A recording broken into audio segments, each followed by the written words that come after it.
Hello and welcome to a special edition of the Author Talks webinar series, brought to you by the Master of Arts in Science Writing Program, the Master of Arts in Writing Program, and the Johns Hopkins University AAP DEI Committee. Today's event features Dr. Lawrence Jackson on his latest work, The Sampler, A Man, a Church, an Artifact, and a People in Baltimore. My name is Peter Huggins, and I'm the event producer. Please note, today's event will be recorded and uploaded to the AAP YouTube channel under the Author Talks playlist. During the program, if you have any questions, please feel free to use the Q&A function, and we'll answer as many questions as possible during the latter portion of the event. With that, I will turn over the presentation to the moderator of our event, Nicole Choi. Nicole Choi is a 2025 graduate of the Johns Hopkins University Master of Arts in Writing program. A former writer for GitHub and the Johns Hopkins Applied Physics Laboratory, Ms. Choi specializes in science news and personal essays, and her articles have appeared in publications such as EOS, Roads and Kingdoms, and Modern Farmer. She is currently working on a memoir. Also joining us is Dr. Terry Davis, faculty with the MA in Communication program, as well as students in her Communicating for Social Change course, meeting currently at the Hopkins Bloomberg Center in Washington, D.C. To prepare for this event, the students read a journal article examining the role that social movements play in creating culture. Please welcome Nicole Choi. Thank you, everyone, for joining us today. We're happy to have Dr. Lawrence Jackson here with us to speak at today's Author Talk. Dr. Jackson is a Bloomberg Distinguished Professor of English and History at Johns Hopkins University. He is the author of several award-winning books, including The Indignant Generation, A Narrative History of African American Writers and Critics, My Father's Name, A Black Virginia Family After the Civil War, and Ralph Ellison, Emergence of Genius. He's the recipient of fellowships from the Guggenheim Foundation, the National Humanities Center, and the William J. Fulbright Program. Dr. Jackson's criticism and nonfiction have appeared in Harper's Magazine, Paris Review, and the Best American Essays Anthology. His latest books include Hold It Real Still, Clint Eastwood, Race in the Cinema of the American West, and Shelter, A Black Tale from Homeland Baltimore. In addition to his writing and research, Dr. Jackson launched and now serves as the director of the Billie Holiday Center for the Liberation Arts. Founded in 2017, the center uses, quote, the archives and the arts, unquote, to serve Baltimore. Today, we'll be talking with Dr. Jackson about themes uncovered from and the writing process behind his book in progress, The Sampler, A Man, a Church, an Artifact, and a People in Baltimore. Dr. Jackson, if you would like to provide us with a preview of the book. Oh, would love to. How are you doing? Thanks so much for the generous introduction, Nicole. And it's great to see everybody or to be with you virtually, I guess. Just was going to talk very briefly about a new work. So you all in your comments and suggestions have the opportunity to really shape the work of art or the work of history before it appears. We're still trying to track down a book contract for this. But this is a real labor of love. I would say now more than 30% of the work that I've completed really has come from the creative nonfiction genre. And this is, for me, a real blend of creative nonfiction and historical biography, historical scholarship. But it is an account of the founder of the church that I grew up in Baltimore, and then a journey of reconciliation of sorts and restitution, which involved the return of a historic artifact that was created by this founder, William Levington, during the celebration of the church's 200th anniversary. And so I grew up in Baltimore, and that's the reason why I founded the Billie Holiday Center for Liberation Arts. We really wanted to be involved in reparative justice and to have our institution, which really dominates the economic fortunes of Baltimore and the city and the state. We really want to ensure that the university is a great partner with the historic sections of Baltimore, such as the one that I grew up in on the western side of the city. And the church that I knew and know today is the St. James Church At its founding, it was called the St. James First African Protestant Episcopal Church. And the founder was this guy, William Levington, completely shrouded in mystery. In fact, we don't have an image of Levington. I've given you today to sort of, lucubrate over for, an image. Peter Williams, who was the second ordained African American Episcopal priest. And when we talk about this ordination process, really, that begins with Absalom Jones and then goes to Peter Williams and then William Levington, we're talking about people who had to pass canonical exams and who the Episcopal Church, of course, is governed ultimately by the Bishop of Canterbury. But the Episcopalian Church, or it was defining itself at the end of the 18th century, the Anglican Church and the Episcopalian Church.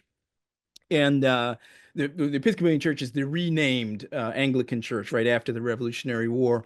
And along with the Catholic Church, those would have been the Christian denominations that would have had the most rigorous training for priests.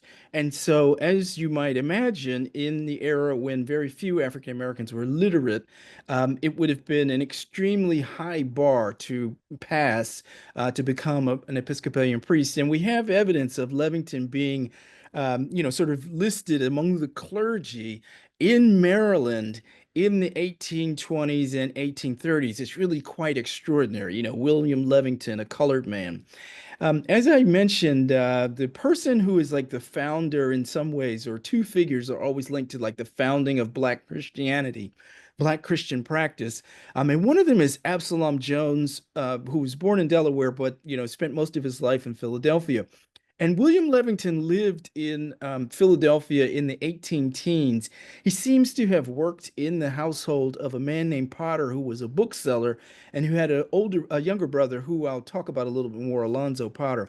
But Philadelphia was, of course, really the center of so many learned Black people, though the population was not as large as the population of freed people in Baltimore.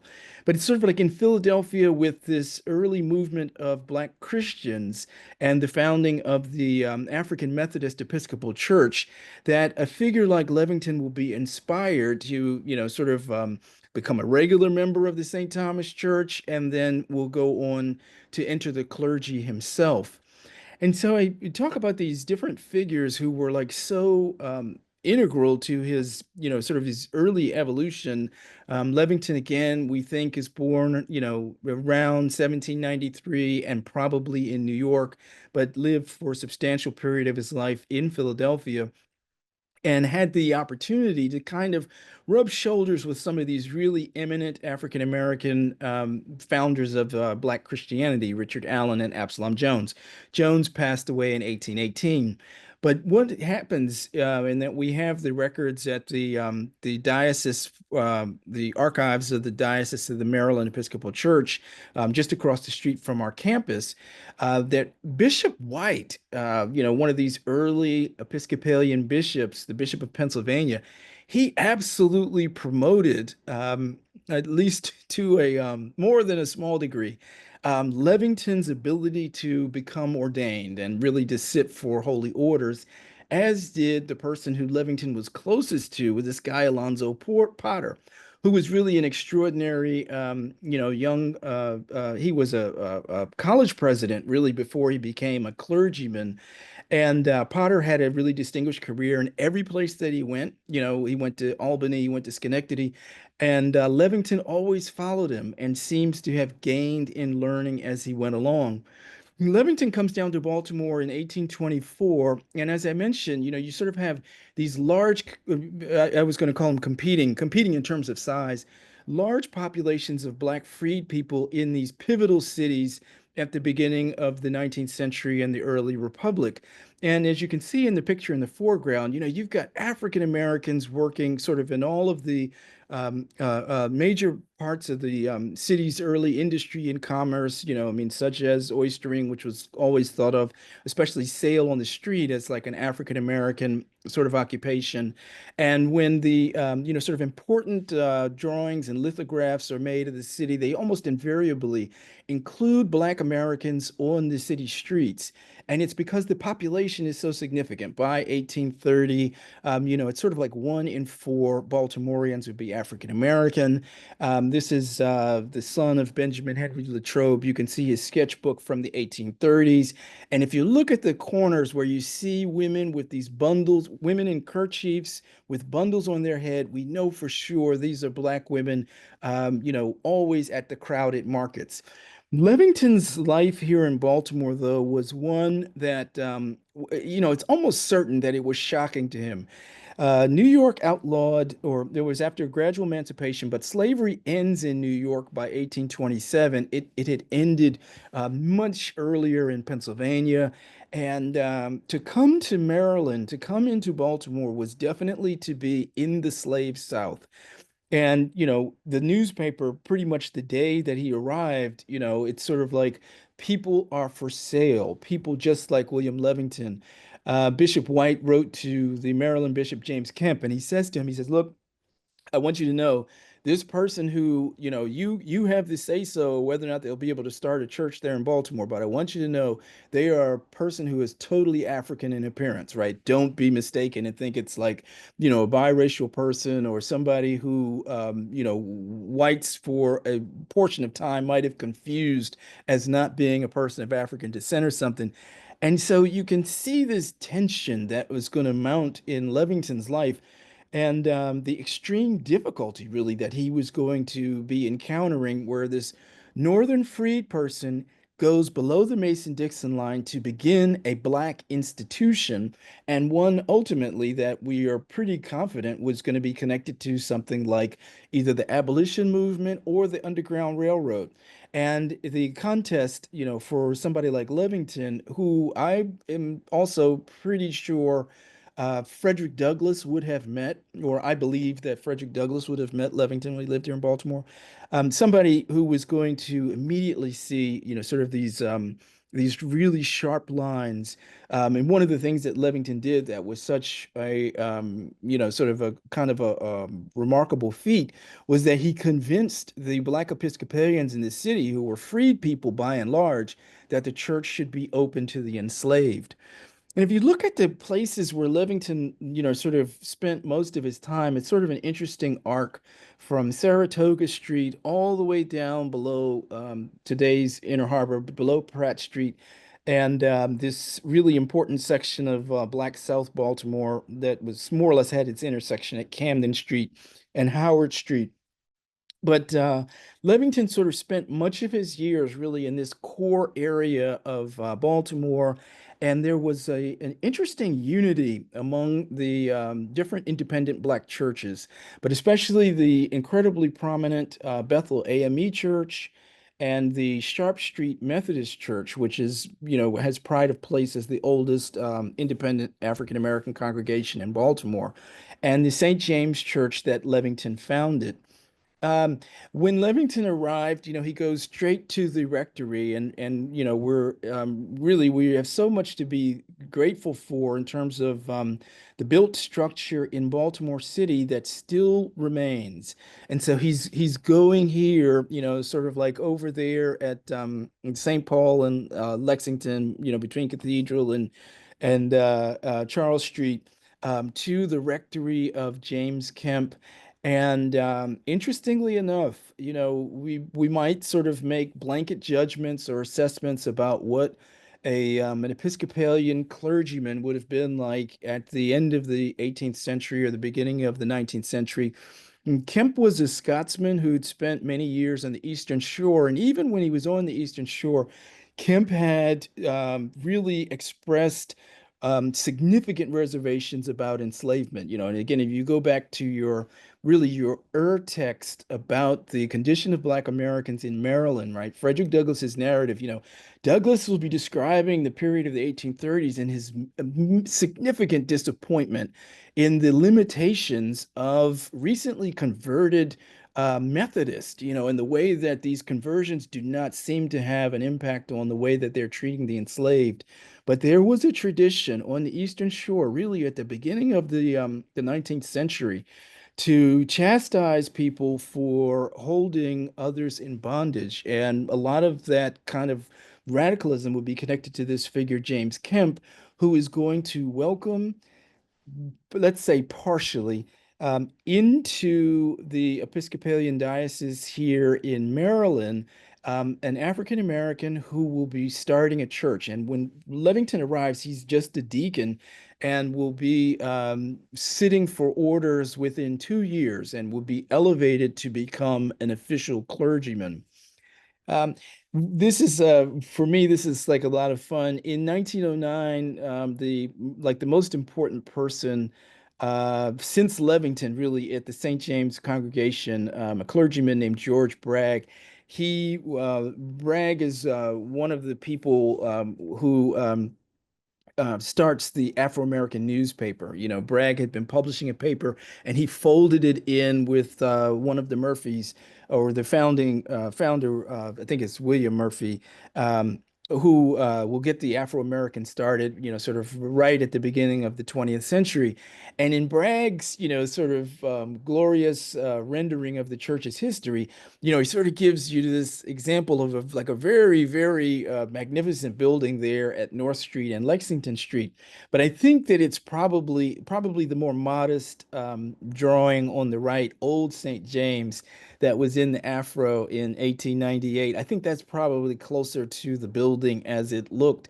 This is a building that's going to be put up really in about 6 months or 9 months, in 1826 and 1827, you know, sort of from like the groundbreaking till they had the first service there in the spring of 1827. And I think it was probably a somewhat modest building, but nonetheless, one that was incredibly significant for this Black community there at North Street and Saratoga Street. North Street, of course, is renamed as today's Guilford Avenue.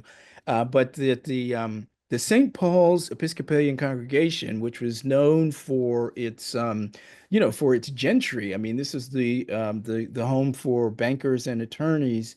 They're the ones who are in the pews, renting the pews at Old St. Paul's at Charles Street and Saratoga Street. But down the hill is actually a Black church, and it's made possible by first a gift of land and then a gift of bricks. And in some ways, like the direction of this story is Levington's sense of, you know, what he needed to do to return the favor, or what kinds of gifts he needed to, you know, sort of assemble or cobble together to repay this debt that he incurred in building the church in the 1820s.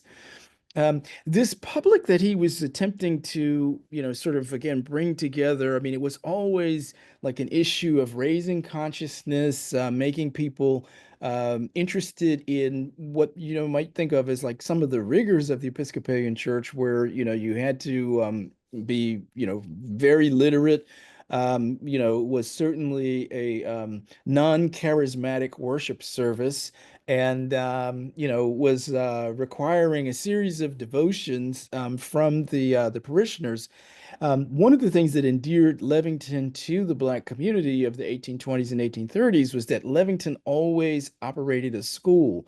Some of the abolitionists who visited Baltimore during this era believed that Levington operated the best school of the time, or in the 1830s.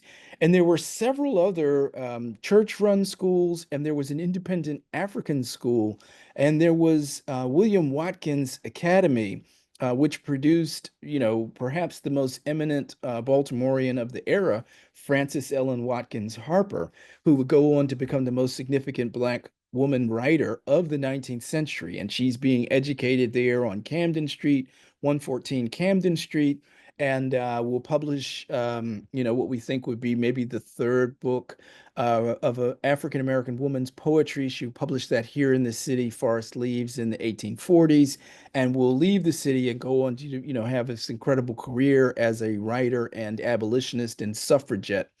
But this community that Levington is, you know, trying to assemble was not one that was especially well-to-do, and, you know, might not have been particularly inclined for the, you know, sometimes standoffish kinds of worship practices that the Episcopalian Church was noted for. And at the same time, it's important to sort of understand that this Black community of freed people was one that was so dignified and proud. And there's one of these images, you can sort of see it's like an emergence of a series of caricature types coming out of Philadelphia in the 1830s, sort of leading up to the moment of the Philadelphia riot, or race riot of the mid 1830s. But but at the same time, it definitely emphasizes the way that African Americans in the urban areas, but especially in places like Baltimore and Philadelphia, understood freedom as something that was like on sartorial display. And we would see this with a figure like Frederick Douglass as well. And we have evidence of Levington going out of his way to really raise money, making a number of public appeals. And we can see really the difficulty that he faced up to in working with the community as it was. I mean, he did not step into an established church. He established the church himself. And of course, by the mid 1830s, Levington's going to pass away. I believe it's in 1837. By the mid 1830s, especially after the 1831 Nat Turner Revolt in Southampton, Virginia, there's a serious moment of tension. 1835, the males basically are suppressed. Everyone in Maryland and in DC is concerned about the circulation of abolitionist literature, and Levington is going to have to band together with the ministers from the other churches. And right, they published this kind of apology in the newspaper saying, we're not rebels or incendiaries. You don't have to worry about us as arsonists or poisoners, or sort of bringing in ruffians from the sea to overtake the city. But at the same time that this was sort of this apology is being placed, it indicates that not only was there a really powerful and strong and united Black Christian community across these denominations, but that these are the places also most certainly connected to the institutions that would have abetted the Underground Railroad. In today's Baltimore, the oldest continuously used African American Christian church is the Ebenezer AME Church on Montgomery Street, almost in the heart of this important South Baltimore Black community, which doesn't exist with the same power that it had in the 19th century. But the parish there, or the congregation there, is pretty convinced that when that building was being built in the 1830s and 1840s, it definitively had these hideaways and cellars and these nooks that were absolutely used to secure people who were attempting to flee from enslavement. So you can understand, sort of the difficulty of this relationship and this bargain of being a Black Episcopalian priest in the South. And so one of the things that happens is that in 1832, as probably moving, I would say, like in the direction of the most heightened tensions for Levington's existence here in Baltimore, Levington makes an embroidered sampler, which he gives to James Bosley, who was responsible for gifting the land that the church was built on. And the church sat next door to an Irish school. And then, at one point it's across the street from like Levi Strauss's denim factory, on the other side of the street. And, there was a lot of commerce and activity on that block of North Street, sort of like a block and a half over or away from today's City Hall. But Levington, who was using embroidery in the classroom as a way of, sort of winning students' hearts and minds, and finding ways to keep, he's got 80 pupils. He's the only teacher. They're using the Lancastrian method. So anybody who, or the most proficient readers, they're sort of teaching the younger students, but he's using this embroidery, and Philadelphia was known for similar sorts of techniques. He's using embroidery as another means of helping people learn to, read and write and master the alphabet, and also, sort of in advance of Booker T. Washington, right, to have a skill that, would keep you self-sufficient. And so Levington prepares this sampler. It remained in the Bosley household for about more than 100 years, I guess about 140 years or so. And then it wound up going to the what was then the Maryland Historical Society. Um, St. James would have about a 70-year history there downtown on North Street. This is the famous, actually a sort of like it was stereotype at the time, or there were two images, sort of placed side by side. This is the famous Frederick Douglass address in 1870 when the 15th Amendment had been passed, and it's supposed to be the largest gathering of African Americans up to that point in North America, right? So Baltimore is a real place of ferment and gathering, mobilization, and opportunities for upward mobility, known across the land and especially on the eastern seaboard. And St. James, as you can sort of see from the these are the Sanborn maps from the 1890s.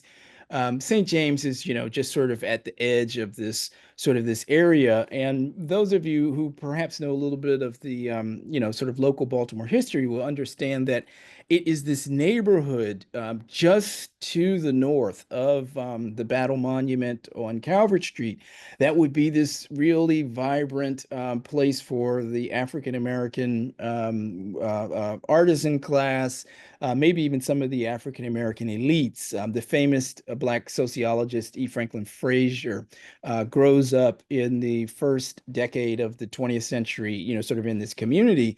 And this is the community that will be eliminated with Mayor Preston's project, an initial urban removal project or renewal project, but we always say urban removal and Negro removal. In 1915, that produced, sort of the Preston Gardens across the street from Mercy Hospital.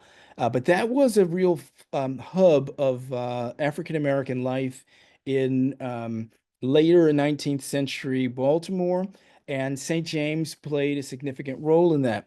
And just sort of moving to the conclusion, but Levington, we think, was probably died in 1837. We have evidence of him here in the city, known as William Livingston, in 1830. And there seems to be pretty good evidence, or from multiple sources, including the census, that suggests that he had a family. No one who claimed, kinship to Levington has ever appeared on the historical record. But there are multiple notices of his death after, sort of a brief and painful illness in 1837. Fortunately, the church was able to continue. St. James had white ministers like Reverend McJilton in the 1840s, followed by really deacons who advanced to become full-time clergy like Henry Harrison Webb in the 1850s and in the 1860s. And then, as I mentioned earlier, there's a figure of George F. Bragg, who comes from Petersburg, Virginia. He's born in North Carolina, but comes from Petersburg and takes the helm of the church for almost 50 years. George Bragg baptized my own mom, and my great uncle, who's 101, served on the altar with George Bragg. So his memory is still a part of, sort of the living tradition of worship and, sort of African American life in today's church. But if you look at the church building there on Lafayette Square, the church was struck by lightning in 1993. There was an enormous fire that broke out. Everybody was saying, are you going to move and leave? This is right at the border of Sandtown and Harlem Park. Are you going to move to another part of the Baltimore metropolitan area? And the church rebuilt at that moment and actually built a parish center that houses like a summer school, summer camp, food pantry. I mean, the church, in fact, really, I'm so proud of this, redoubled its efforts and commitment to that part of Baltimore. And part of what is taking place, if you look at the picture on the right, you have the three African American priests in the middle. Well, it's the primate or the presiding bishop of the entire Episcopal Church. Michael Curry is the first figure with the golden mitre on the left. In the center is a recently installed minister, Richard Meadows. And then on the right is the Bishop of Maryland at the time, Eugene Sutton. So, I often talk about this picture and say, it's fascinating. It's like it's Black power. This is another tradition of not just African American political independence, but also excellence in liturgy and theology. Um, the sampler, and this is another part of the story that I've written. The sampler itself today is owned by Colonial Williamsburg, and after a series of months-long negotiations, they actually returned the sampler for our celebration, the 200th celebration anniversary last June. And this fall, on November the 3rd at 9 p.m., Maryland Public Television is going to broadcast a film that the Billie Holiday Center contributed to. And the film by Russell Sharman, a former member of the Film and Media Studies Department at Johns Hopkins, tells the story of the church and the 200th anniversary. And, we have our parishioners, they were quite proud to see the sampler come back, however briefly. And then we had an exhibit at the Episcopal Diocesan Center there at University Parkway until July, when Colonial Williamsburg, who were really outstanding partners and provided so many of the material requirements really to make this transfer and curatorship possible, they returned and brought the sampler back to an exhibit there in Virginia. So, that's part of the story, or a good part of the story, and looking forward to questions and discussion. Thank you so much. Great, thank you so much for that. I have just a couple of questions and then we can turn it to the audience. So about the sampler, connecting that to your work with the Billie Holiday Center, which promotes, quote, the collection and preservation of African American oral histories and print material culture and creating opportunities to connect artists and audiences, end quote. What unexpected challenges have you encountered when writing about the history of a place and people and working with historical sources, including the sampler itself? Oh, well, I mean, I could talk about challenges till the end of the day, Nicole. Thanks for the question.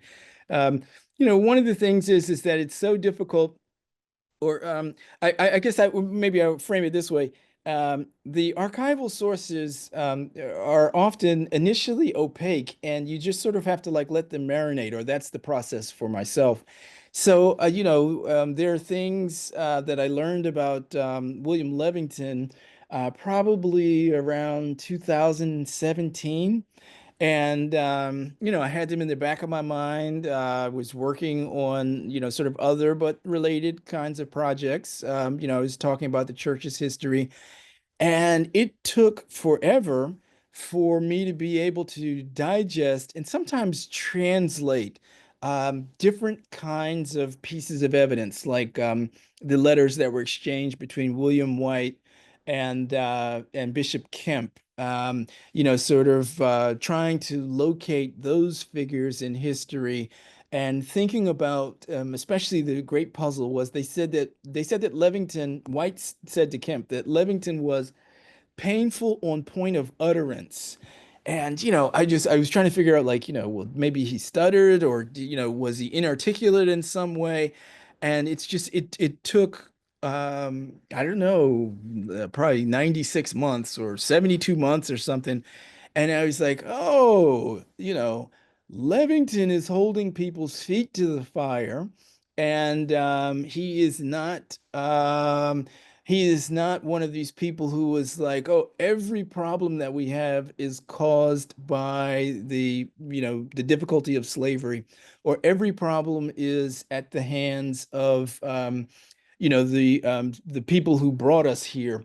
Levington, it seems to me, relative to some of the discomfort that sometimes existed at his own congregation, always insisted for like the highest, or like irreproachable ethical and moral behavior, and tended to sort of begin his uplift or improvement kinds of sermons and practices there.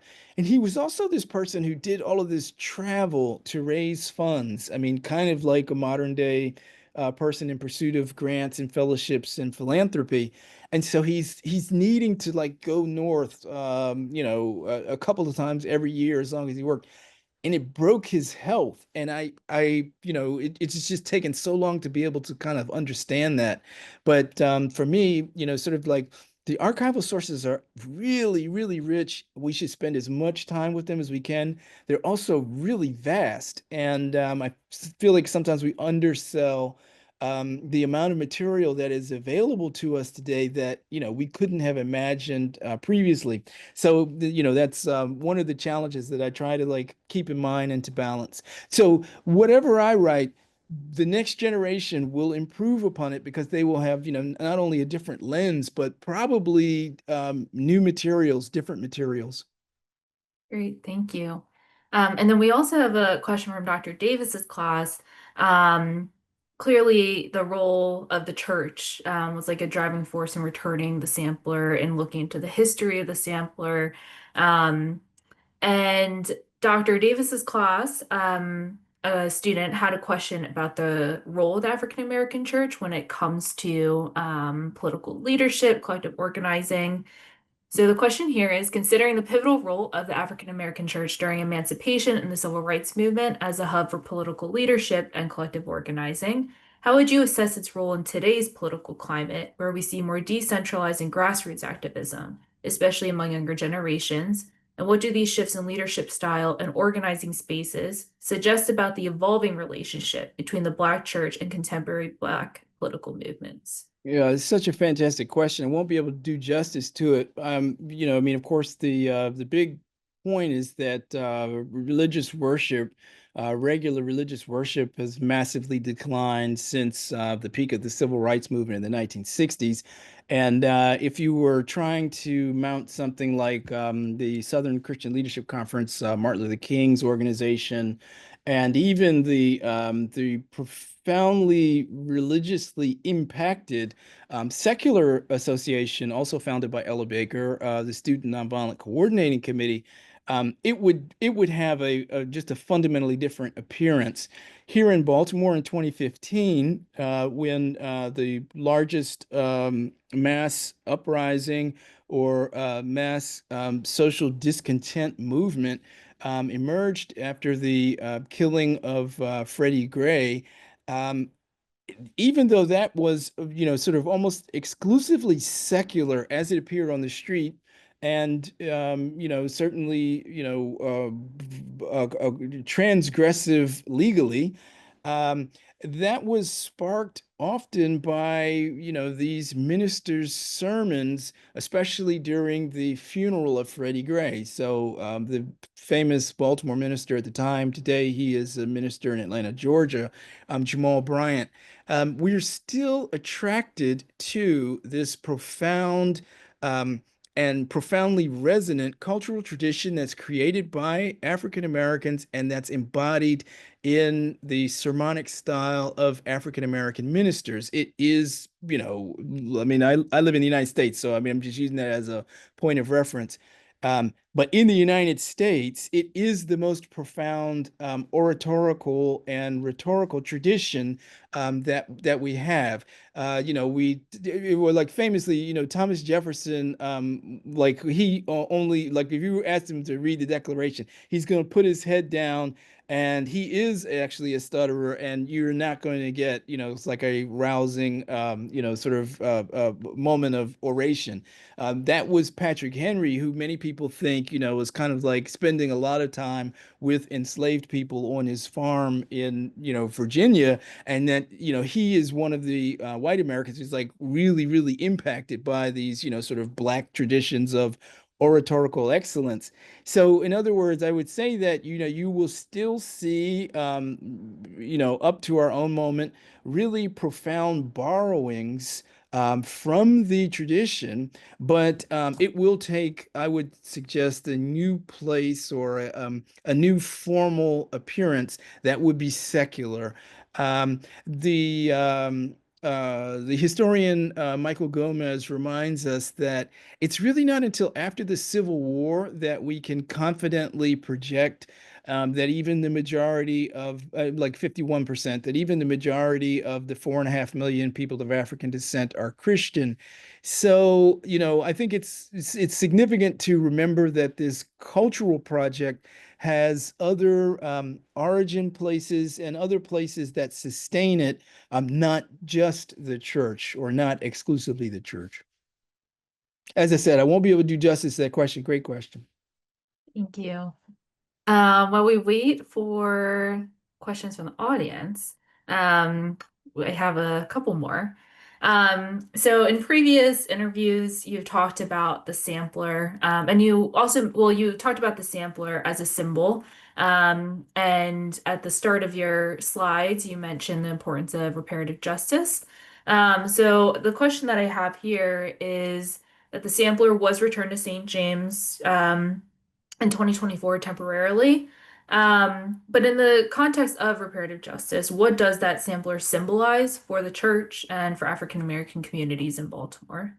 Well, as you can imagine, I should really, I should just say a little bit more about this journey, Nicole. I certainly started the pursuit of the sampler at Colonial Williamsburg, really as like with the feeling of the injured party or the aggrieved party, and it was almost comic, or I'm now I can say, or I guess my emotions are very different now. um it was almost comic the way that the relationship unfolded in precisely the most uh troubling and difficult way that I could imagine. Like, it just sort of like fulfilled every stereotype that I had about, sort of myself as the quixotic professor, who's like, oh, I'm the person for justice, or I want to see this artifact, returned, and this is a struggling and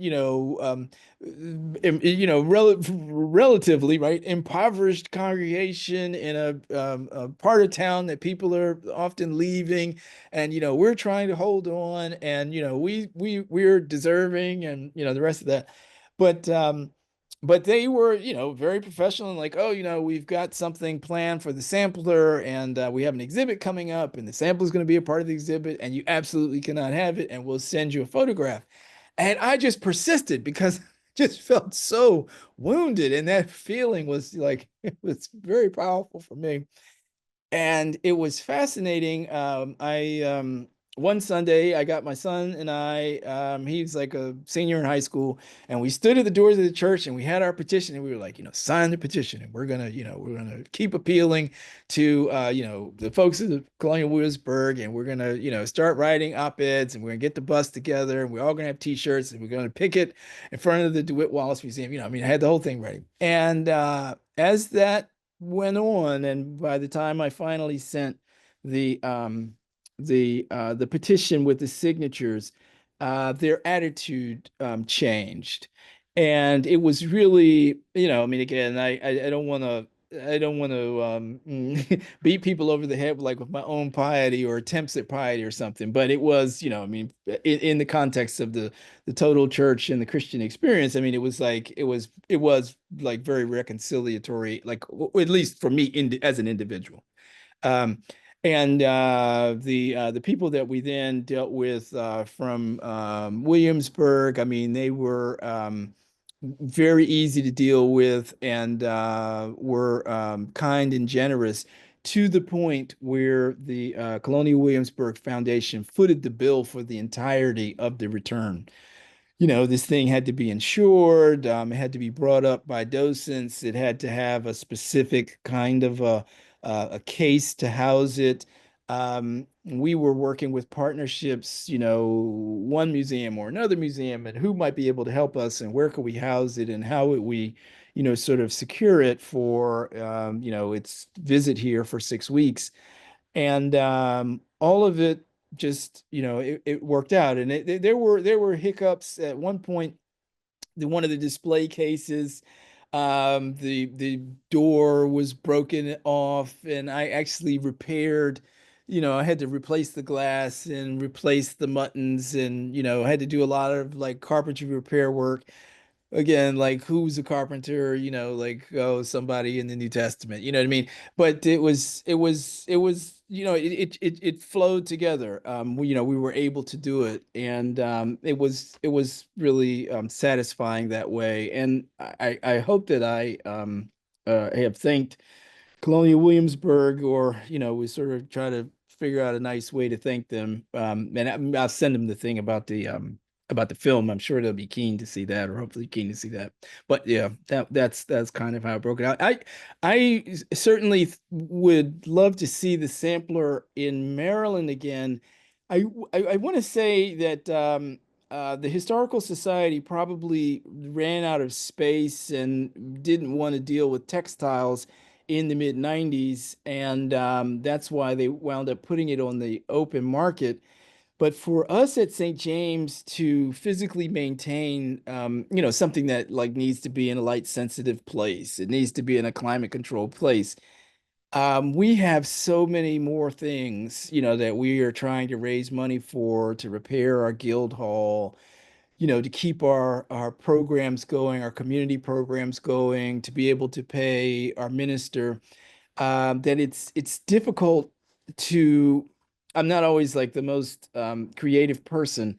It's difficult to imagine a circumstance, where we would be so flush with resources that we could devote, oh, we'll annually maintain this, like in its own little climate control corner, in perpetuity. That would be like a huge lift for us.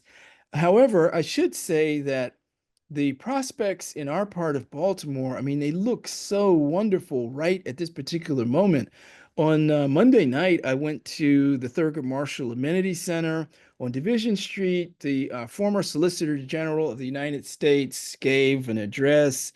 Our political class was out. We were talking about the law, legal traditions, Marshall, and this was a project that revitalized a destitute and moribund public school that had been closed for decades.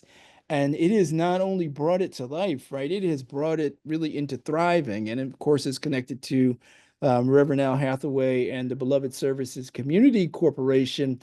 But there are other things going on in the same section in Baltimore, Savannah Wood and the Upton Mansion revitalization with the Afro Charities organization.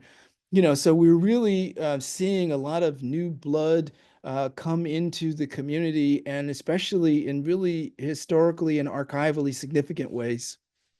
All right, thank you. It sounds like the relationship with the Colonial Williamsburg Society eventually became cooperative and productive. It did. It did. It did. Yeah. And you Be optimistic. Be optimistic. and you raise important considerations about like priorities when it comes to revitalization and preservation of artifacts.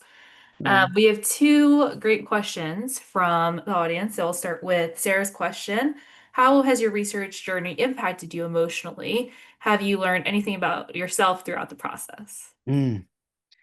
Unfortunately, I have to say that my capacity to to describe like my emotional catalog, or to be a little bit encyclopedic, I think, which is really valuable about my emotional processing, is like really limited.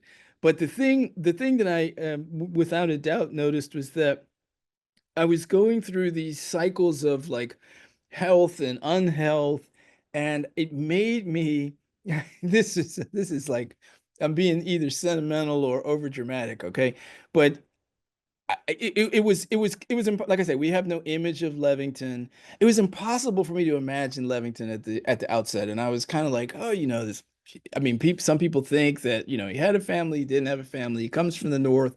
What was he like? Was he like a really stern, foreboding figure? I mean, and then he sort of has this tragic end. But like I say, the way that it was an emotional roller coaster, no doubt about it. And like where I constantly felt like I was running out of time. Oh, like if I don't start this communication with Colonial Williamsburg 18 months out or 20 months out, then there's no way it'll ever happen. And I was just like constantly hounded by, sort of the anxiety about timing. And I would have a conversation with, different people who could be helpful. And they would always sort of like send me back to square one, like I was a novice and a neophyte. This is a, sort of like a classic trope in American literature where people present themselves as, amateurish, but the flip side is like to be treated, all the time like an amateur or a novice or a neophyte, which can be, like really painful to your ego. So it was sort of like another adventure in eating humble pie. And it came out in like so many different ways. But again, just to get to the point, it helped me understand or to be able to um, uh, increase my empathy towards Levington. And I felt like I could certainly, especially since I was needing so many resources from people that I didn't know. And, all of a sudden I was like, oh man, this is what's happening to this guy. He's going to Boston, he's going out to Cape Cod, he's just constantly trying to raise money for St. James. And my own sense of debt and responsibility to his memory, began to increase as that went on. I'm not sure I'm doing justice to a really precise and elegant formation, but some of those emotions definitely, were sort of circulating around. And there's one part in the project, and who knows what'll happen with this draft, but there's one part in the project where it's at the end where I'm being so completely ungenerous. And I'm being ungenerous basically to my peers, which is also a way of being ungenerous to myself. Like, hey, you could do more, or you could do this differently, or, there are other ways to imagine this stuff that you're doing. Um, and so I guess also that's a part of it. I try to be very honest about the like the incredibly I don't want to say negative emotions. I want to say the places where bitterness makes progress difficult, if not impossible. Thank you for that very candid answer. It sounds like there's just a lot of time where things need to sit for a while for, the truth to come out. And that includes like working through the motions of this draft and the research process. Well, it's also incredible to hear how much research went into putting the pieces together of Levington, because I think listening to your former interviews and then also reading some of the interviews that you've already given, I have this image of Levington where it's like, oh, he united, the Black community in Baltimore while it was a slaveholding state. I had and I can imagine him doing his needlework. So I definitely take for granted the fact that there was so much mystery surrounding him, including the fact that there's not even a picture of him. We have a question from Jay Kavanaugh Simpson. Hi, Dr. Jackson. Can you speak about scenic historical storytelling, recreating history accurately based on the sources available? And then another question, also possibly acknowledging what is known as much as possible or unknown to this day. Again, really fantastic questions. Yeah, I am, for whatever reason, I'm unfamiliar with that formation, scenic storytelling, though I would say it could, I would probably think more like it's episodic storytelling, but certainly with dramatic scene, in mind. And in some ways, like with the PowerPoint presentation, which is an effective tool, I would say, relative to the writer's task or the writer's conundrum to create mental pictures and to secure the writing, at least what the writer themselves is seeing, to secure it to, sort of a series of pictures, mental pictures. Um, so, like in terms of that, certainly the narrative will unfold, sort of relative to Levington's point of view and more or less following his eyesight. I mean, like one of the things I'm wondering about is like, how did Levington travel to Baltimore? Did he take a steamboat the entire way from Delaware River all the way down and up the Chesapeake Bay, which is like the expensive way to go? But maybe depending upon well, he's coming in March, right? So it's going to be cold, and the tradition was not to allow African Americans below decks. So if it was a 18-hour voyage or so, could have been really uncomfortable, really difficult. But it would have been a fast way to go as opposed to the overland route, like where you're getting stages and sort of ferries down to Elkton, and then you get a sailboat into the Patapsco River. But yeah, I mean, I'm absolutely trying to recreate scene and possibilities as much as I can. The thing that I liked about the steamboat route is that you actually go past the places like where James Baldwin's mother and father. James Baldwin never knew who his biological father was, but he's almost certainly a person from Deal Island, Maryland, like his mom. Um, so it's like where their grandparents really would have been. Like it's just not that much distance. Also, where Harriet Tubman and Frederick Douglass are, I mean, it's really quite profound. This stretch of Cambridge and then into Talbot County. Um, so yeah, I'm totally thinking of it relative to what I would imagine, you might mean by different components of scenic storytelling. Um, I would just say that your best friend, in my view, like with creative nonfiction, which definitely does require you to um, imagine circumstances and environments, setting and scene that don't exist on a historical record. You can infer. I mean, I know that Levington must have had an examination to become a clergyman. I mean, I know there's actually quite a bit of evidence like around this particular point. I don't know precisely where it was or who was there. But I can kind of assemble it a bit, but the fiction writers are your best friends, and the best fiction that you can get your hands on is I think like the most helpful tool to again try to reimagine different kinds of scenic opportunities for history to occur. What was the other one, Nicole? It was possibly acknowledging what is known as much as possible or unknown to this day, I guess, in the writing itself when you're recreating these scenes. Mm,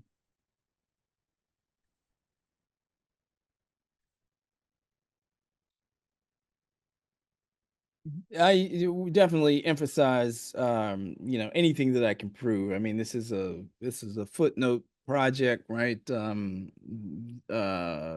don't know. It's probably like there are 3 chapters on Levington and 3 chapters on the journey to recover the sampler, and so the Levington chapters is probably about 75 or 100 footnotes a piece. I mean, they're sort of standard, like 12,000 word chapters or so, or something like that. And, I mean, here would be like the thing for most people that they would want to know, like, well, I mean, did he have a family? Which there's so many different dimensions and components. I mean, there definitely are women and children living in his household in 1830. And there is evidence that suggests that he definitely was married. That's in the two memorials, but I did not attempt to, sort of give us a scene. There was a person who visited him who said that it was just, like utter destitution on Howard Street. And Levington didn't draw a salary as a clergyman. He only got money occasionally when people paid their school fees, 75 cents a semester or so, or maybe it's 75 cents a month, which is quite a bit of money. So kind of like most workers would be in a neighborhood like 50 cents or towards 50 cents a day. It's interesting, the wage of $1 a day, or by the time they get to $1 a day, even Frederick Douglass in the 1830s, I mean, he's a skilled worker, but he was at $1 a day.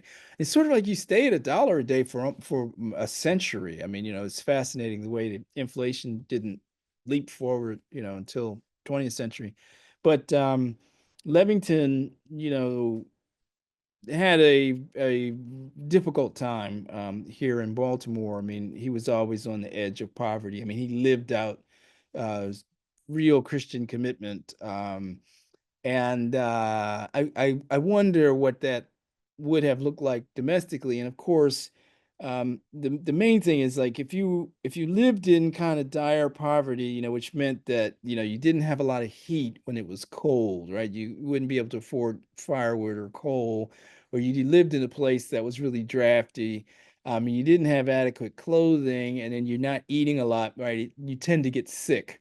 And so I wonder, and then also, there were epidemics galore, right? I mean, every summer it's like yellow fever and malaria, and then there's going to be, cholera, or, you're going to have typhus. I mean, it's a challenging time.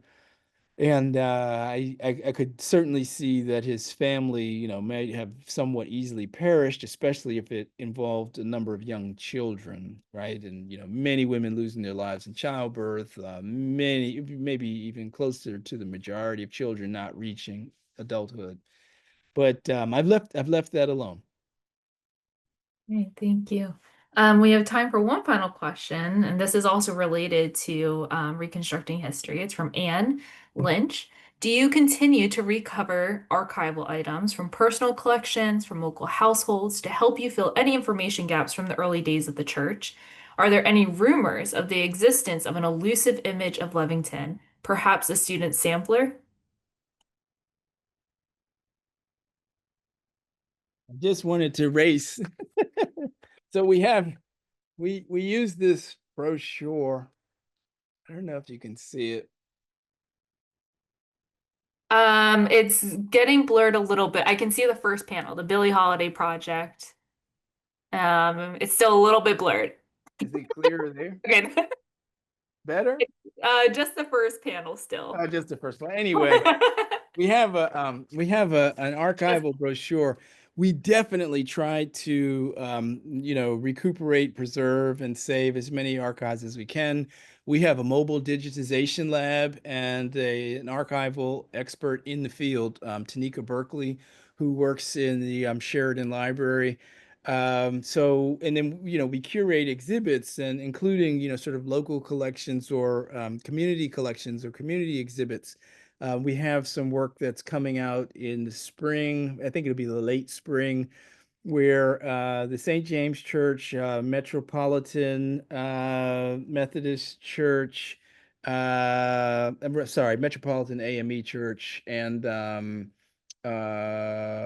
Macedonia Church, I think it's Macedonia, will all combine to, sort of have a community curated exhibit led by Renata Wiggins Jackson, who is our curator at the library. And what we're hoping to do is to make sure, just to raise public awareness, so that people are cautious about and preserve print material archives. We have had really fine success with a couple of local arts collections. Right now, we're working on a catalog of local artist named Terry Thompson. And a couple of years ago, We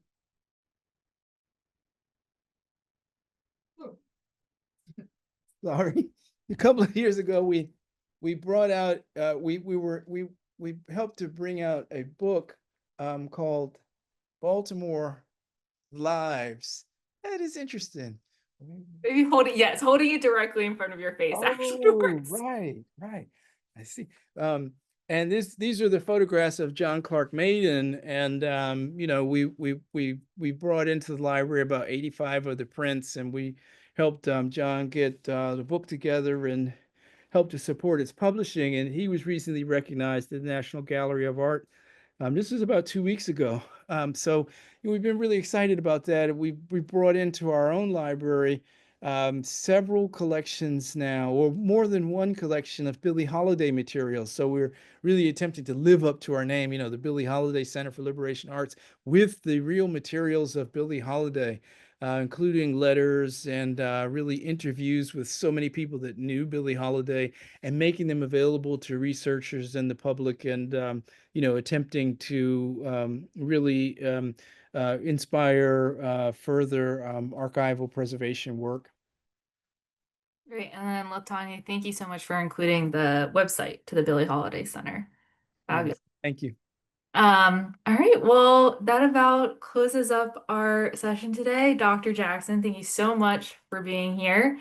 You can see in the chat that the attendees are very thankful for your insights today.